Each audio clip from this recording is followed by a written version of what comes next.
వీడియోలో నేను my demon final ఎపిసోడ్ని explain చేయబోతున్నాను. గువన్ కోసం గన్ షాట్ని తీసుకున్న దూహి అన్కాన్షియస్ అవుతుంది. అది చూసి గువన్ ఏడుస్తూ గాడ్ని తలుచుకొని దూహిని కిస్ చేస్తాడు. ఆ నెక్స్ట్ మినిట్ దూహి కళ్ళు తెరిచి ఏం జరిగింది అని చూస్తూ ఉండగానే గువన్ శరీరం కొంచెం కొంచెంగా కాలిపోతూ ఉంటుంది.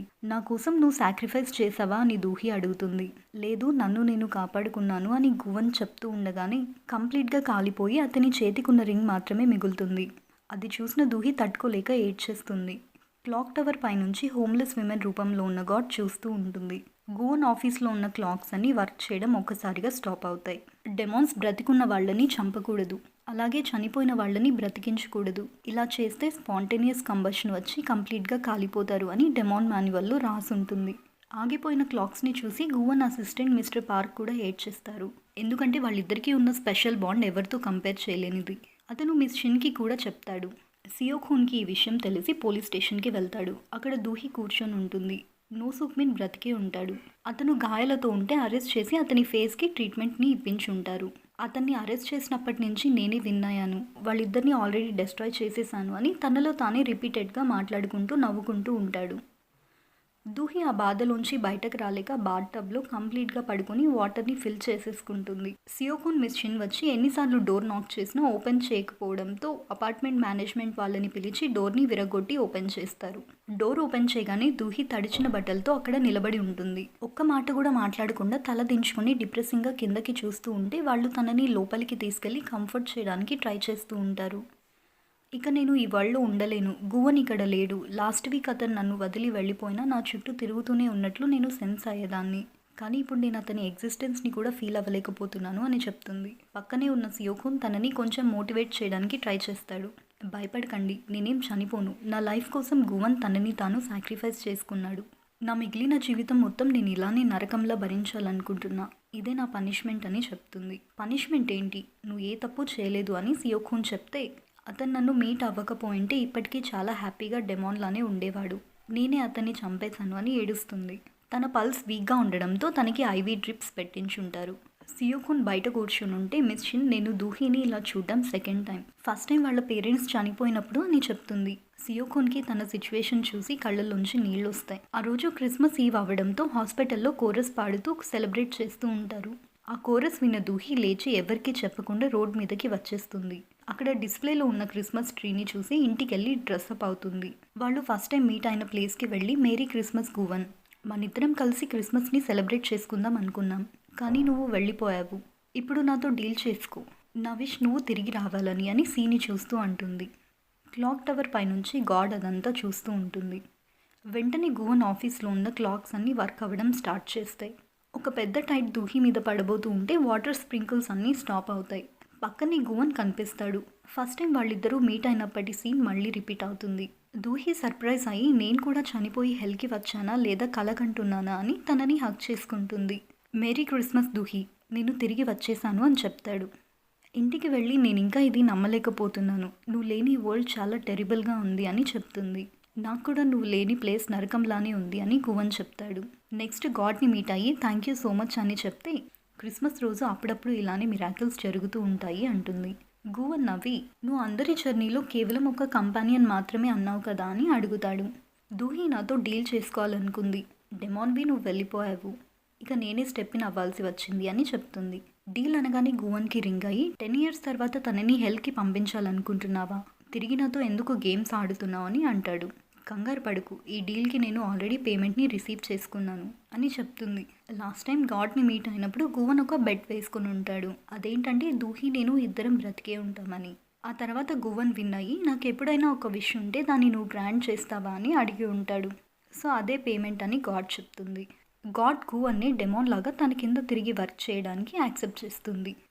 గువన్ సున్వోల్ ఫౌండేషన్కి వచ్చి డెమాన్ మాన్యువల్ని రిసైట్ చేస్తూ ఉంటే మిస్టర్ పార్క్ పరిగెట్టుకుంటూ వచ్చి హక్ చేసుకోవాలని చూస్తాడు.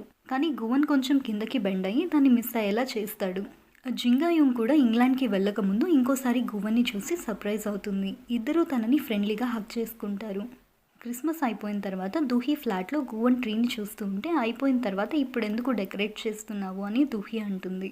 ఇప్పుడే మన క్రిస్మస్ స్టార్ట్ అవుతుంది, ఇప్పటి నుంచే మన క్రిస్మస్ స్టార్ట్ అవుతుంది, క్రిస్మస్ అందరికీ ఎక్సైట్మెంట్ని ఇస్తుందని నువ్వు చెప్పావు, నీతో ఉండడమే నాకు ఎక్సైట్మెంట్ని ఇస్తుందని ఆ క్రిస్మస్ ట్రీని ఫైనల్గా వాళ్ళు డెకరేట్ చేస్తారు. కాసేపటికి మా నాన్న నీతో ఏం డీల్ చేసుకున్నాడు, అది ఇన్కన్వీనియంట్ ట్రూత్ అయినా సరే చెప్పు అంటుంది. అది వినగానే గువన్ ఫేస్లో కొంచెం స్మైల్ ఫేడ్ అవుతుంది.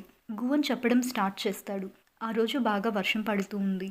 ఆ రోజు మీ అమ్మ ప్రెగ్నెంట్గా ఉన్నప్పుడు అంబులెన్స్లో తీసుకెళ్తూ ఉంటే ఆ అంబులెన్స్కి యాక్సిడెంట్ జరిగింది. మీ నాన్న నడిపించుకుంటూ హాస్పిటల్కి తీసుకెళ్ళి ఎగ్జామిన్ చేయమంటే అక్కడ బెడ్స్ అన్నీ ఫుల్ అయిపోయాయి. సో వేరే హాస్పిటల్కి తీసుకెళ్తూ ఉంటే మీ అమ్మ కింద పడిపోయింది. మీ నాన్న సేవ్ చేయమని ఏడుస్తూ ఉంటే నేను వెళ్ళి సేవ్ చేస్తానంటే మీ నాన్న డీల్ కండిషన్స్ కూడా వినకుండానే ఓకే చెప్తాడు. ఇలా నువ్వు కండిషన్స్ వినకుండానే డీల్ చేసుకుంటే తర్వాత రిగ్రెట్ అవుతావు అని నేను చెప్పాను. లేదు, నేను ఎప్పటికీ రిగ్రెట్ అవ్వను, నా బేబీని నా వైఫ్ని కాపాడు అని మీ నాన్న నాతో డీల్ చేసుకున్నాడు అని గువన్ చెప్తాడు. ఇదంతా ముందే చెప్పొచ్చు కదా అంటే నిన్ను కన్ఫ్యూజ్ చేయడం ఇష్టం లేక నేను చెప్పలేదు అని గువన్ చెప్తాడు. నెక్స్ట్ డే ఇద్దరు దూహి ఆఫీస్కి వెళ్తే ఎంప్లాయీస్ అందరూ హ్యాపీగా ఫీల్ అవుతారు. క్యాబిన్లో సియోకున్ ఆల్రెడీ ఉంటాడు. గువన్ని చూసి హక్ చేసుకొని ఇంకెప్పుడు ఇలా డిసపియర్ అవ్వకు, లేదంటే నిన్ను బాధపడేలా చేస్తాను, ఏదేమైనా నువ్వు తిరిగి వచ్చినందుకు నాకు చాలా హ్యాపీగా ఉంది అని చెప్తాడు. క్లైమాక్స్లో వీళ్ళిద్దరి రిలేషన్ కూడా చాలా ఫన్నీగా ఉంది. ఇంకో side wild dogs gang restaurant చాలా బాగా రన్ అవుతూ ఉంటుంది. అక్కడికి గువన్ వాళ్ళని కంగ్రాచులేట్ చేయడానికి వస్తే వాళ్ళ లీడర్ అతన్ని చూసి ఎమోషనల్గా ఫీల్ అయ్యి కింద కూర్చుండిపోతాడు. ఒకసారి గువన్ని బాస్ అని వాళ్ళు అనుకున్న తర్వాత ఇంత లాయల్గా ఉండడం నాకు చాలా బాగా నచ్చింది. అండ్ అలాగే ఈ సిరీస్ ఎలాగో కంప్లీట్ అయిపోయింది. మీకు ఏ క్యారెక్టర్ నచ్చిందో కింద కమెంట్ సెక్షన్లో చెప్పండి. గువన్ రెస్టారెంట్కి వెళ్తే వెల్కమ్ చెప్పి రైస్ సూప్ని సర్వ్ చేస్తారు. హాఫ్ కంటే ఎక్కువ బోర్డ్ మెంబర్స్ దూహిని చైర్మన్గా సెలెక్ట్ చేయడానికి ఓట్ చేశారని తెలిసి జస్టిన్ ఆస్టిన్ని నోసువా తీసుకుని దూహి ఆఫీస్కి వెళ్తుంది. మిస్ చిన్ స్టాప్ చేసి అడిగితే ఇది మా ఫ్యామిలీ మ్యాటర్ అని చెప్తుంది. లోపలికి వెళ్ళి క్యాబ్ తీసి దూహి చేయి పట్టుకొని సారీ చెప్తుంది. నీకు గుర్తుంది కదా, ఫస్ట్ నుంచి నీకు జస్టిన్ ఆస్టిన్ అంటే చాలా ఇష్టం ఉండేది. ఇప్పుడు వాళ్ళు సక్సెసర్ ట్రైనింగ్ని కూడా తీసుకుంటున్నారు. వాళ్ళు నీకు ఫ్యూచర్లో చాలా హెల్ప్ చేస్తారు. ఆస్టిన్ నీ రైట్ సైడ్, జస్టిన్ నీ లెఫ్ట్ సైడ్ అని చెప్తూ విసిగిస్తూ ఉంటే బయటకు పంపించేస్తుంది. నేను మళ్ళీ నీకు సిన్సియర్గా వచ్చి సారీ చెప్తాను, ఏదో ఒక రోజు నా సిన్సియారిటీని నువ్వు రికగ్నైజ్ చేస్తావు, ఎంతైనా మనం ఫ్యామిలీ కదా అని చెప్పి జస్టిన్ ఆస్టిన్ని తీసుకుని అక్కడి నుంచి వెళ్ళిపోతుంది. దూహికి ఫ్యామిలీ అనగానే నోసుక్మిన్ గుర్తొచ్చి కలవడానికి జైలుకి వెళ్తుంది. నువ్వు ఇప్పుడు చూడ్డానికి చాలా హ్యాపీగా ఉన్నట్టున్నావు, నీ చుట్టూ ఉన్న వాళ్ళు సఫర్ అవుతూ ఉన్నా నువ్వు మాత్రం ఏం పట్టనట్టు సంతోషంగానే ఉన్నావు, నీదొక స్టోన్ హార్ట్ అయి ఉంటుంది అని నోసుక్మిన్ చెప్తాడు. నువ్వు మా ఇద్దరిలో ఎవరిని డిస్ట్రాయ్ చేయలేకపోయావు, గువన్ తిరిగి వచ్చేశాడు అని చెప్తే నేను నమ్మను అని నోసుక్మిన్ అంటాడు. నా ఫేస్ చూస్తే నీకు నేను అబద్ధం చెప్తున్నట్లుందా, కేవలం నిన్ను నువ్వే డిస్ట్రాయ్ చేసుకున్నావు అని చెప్పి అక్కడి నుంచి వెళ్ళిపోతుంది. కోపంలో అతను చైర్ విరగొట్టాలని చూస్తాడు. అతని సెల్లో వాళ్ళ అమ్మ తిరిగి వచ్చి అతన్ని చూస్తున్నట్లుగా ఊహించుకుంటూ పిచ్చివాడవుతాడు. అతని వైఫ్ ఇంట్లోంచి మూవ్ అవుతూ ఉంటుంది. అక్కడ దూగ్యం మార్షల్ ఆర్ట్ సర్టిఫికేట్ కనిపిస్తే దాన్ని పడేసేయమని చెప్తుంది. అది పొరపాటున కింద పడేస్తే వాళ్ళ ఫ్యామిలీ ఫోటో కనిపిస్తుంది. దాన్ని కేవలం దూగ్యం అలాగే వాళ్ళ అమ్మ పిక్చర్ దగ్గర ఫోల్డ్ చేసి దాచిపెట్టుకొని ఉంటాడు. అతను టీనేజ్లో ఉన్నప్పుడు స్కూల్ నుంచి ఇంటికి వచ్చి లేట్ నైట్ మార్షల్ ఆర్ట్స్ని ప్రాక్టీస్ చేస్తూ వాళ్ళ అమ్మని తనని వాళ్ళ నాన్న పెట్టే టార్చర్ నుంచి కాపాడుకోవాలనుకునేవాడు. కానీ రాను రాను వాళ్ళమ్మ కూడా అతన్ని పట్టించుకోవడం మానేసి ఉంటుంది. అది ఇప్పుడు గుర్తు చేసుకొని తను ఎంత తప్పు చేశాను అని ఏడ్చేస్తుంది. ఇప్పటికీ డాన్సర్ జిన్ అందరికీ చాలాసార్లు గుడ్ బై చెప్పింది. చివరికి తను ఇంగ్లాండ్ వెళ్ళే రోజు వచ్చేసి ఉంటుంది. మిస్టర్ పార్క్కి షేక్ హ్యాండ్ ఇస్తూ ఉంటే గువన్ వచ్చి ఆ ప్లేస్లో హెవీ రైన్ఫాల్ ఉంటుంది, అందుకే ఈ అంబ్రెల్లా తీసుకెళ్ళు అని తనకిస్తాడు. ఎయిర్పోర్ట్కి వెళ్లే ముందు లాస్ట్ టైం ఒకసారి తన చిన్నప్పటి ఇంటిని వెళ్ళి చూసుకుంటూ ఉంటుంది. అక్కడ రోడ్ మీద ఒక చిన్న పాప పరిగెట్టుకుంటూ వెళ్తుంటే జిన్ చూస్తుంది. ఆ పాపని వాళ్ళ నాన్న ఫిజికల్ అబ్యూస్ చేస్తూ ఉంటాడు. తన శరీరం మీద గాయాలు కనిపిస్తాయి. అది చూసి తనకి ఫ్లైట్కి లేట్ అవుతున్న పోలీస్ స్టేషన్కి తీసుకెళ్తుంది. ఆ పాప వాళ్ళ నాన్న తను నా కూతురు, తనని నేను ఎలా అయినా డిసిప్లైన్లో పెట్టుకుంటాను అని చెప్తూ ఉంటాడు. ఆ 5 years ఉన్న పాప ఏం మాట్లాడాలో తెలియక అలానే కూర్చుంటుంది. అంత చలిలో కూడా తన కాళ్ళకి ఎలాంటి షూస్ ఉండవు. అది చూసిన జిన్కి సేమ్ ఇలానే చిన్నప్పుడు తనకి జరిగిన విషయాలు గుర్తు చేసుకుని వెళ్ళి షూస్ కొని తెచ్చి ఆ పాపకి వేస్తుంది. ఆ పాప నన్ను సేవ్ చేయడానికి వచ్చిన ఏంజెల్ వా నువ్వు అని అడిగితే అవును, నీకు ఎప్పుడు ఏం అవసరం వచ్చినా ఈ నంబర్కి కాల్ చెయ్యి అని తన చేతి మీద నంబర్ రాస్తుంది. అదే రోజు నోసుక్మిన్ వైఫ్ దూహిని కలిసి బోర్డు నుంచి నేను రిజైన్ చేసి డొమెస్టిక్ వైలెన్స్ విక్టిమ్స్ కోసం ఒక సెంటర్ని ఓపెన్ చేయాలనుకుంటున్నాను. నాకు తెలుసు నేను చేసిన తప్పులన్నింటినీ చెరిపేలేను, కానీ ఇప్పటి నుంచి చూసి చూడనట్లుగా నేను వదిలేయలేను అంటుంది. దూహి కూడా ఆవిడ అపాలజీని యాక్సెప్ట్ చేసి తనకి ఏమైనా హెల్ప్ కావాలంటే అడగమని చెప్తుంది. మిస్ చిన్ మిస్టర్ పార్క్ ఇద్దరు ఆఫీస్లో ఎంప్లాయీస్ ముందు వాళ్ళ రిలేషన్ని ధైర్యంగా బయటపెడతారు. కానీ ఈ విషయం వాళ్ళకి ముందే ఫొటోస్లో చూసి తెలుసుకొని ఉంటారు. గోవన్ ఒక డీల్ కంప్లీట్ అయి ఉంటే అతన్ని హెల్కి పంపించడానికి వెళ్తే అతను సబ్వేలో దొరకకుండా పారిపోతూ ఉంటాడు.